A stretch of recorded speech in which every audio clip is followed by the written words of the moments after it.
Chapter 9. The Prince and the Firedrake. It was dreadfully hot, even high in the air, where the prince hung invisible. Great burning stones were tossed up by the volcano and nearly hit him several times. Moreover, the steam and smoke and the flames which the Firedrake spouted like foam from his nostrils would have daunted even the bravest man. The sides of the hill, too, were covered with the blackened ashes of his victims, whom he had roasted when they came out to kill him. The garden engine of poor little Alfonso was lying in the valley, and broken and useless. But the Firedrake was as happy as a wild duck on a lonely lake, and rolling and diving in the liquid flame, and red hot and full of frolic. "Hi!" shouted the prince. The Firedrake rose to the surface, his horns as red as a red crescent moon, only bigger, and lashing the fire with his hooves and his blazing tail. "It's there," he said in a hoarse, angry voice. "Just let me get at you." "It's me," answered the prince.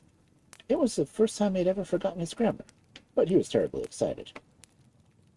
"What do you want?" grunted the beast. "I wish I could see you." And, horrible to relate, he rose on a pair of wide, flaming wings and came right to the prince, guided by the sound of his voice. Now, the prince had never heard that Firedrakes could fly. Indeed, he had never believed in them at all, till the night before. For a moment he was numb with terror. Then he flew down like a stone to the very bottom of the hill and shouted, "Hi!"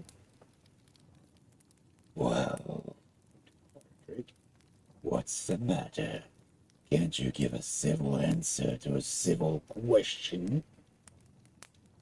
"Will you go back to your hole and swear on your honor as a Firedrake to listen quietly?" "On my sacred word of honor," said the beast, casually scorching an eagle that flew by it to ashes. The cinders fell, jingling and crackling around the prince with a little shower.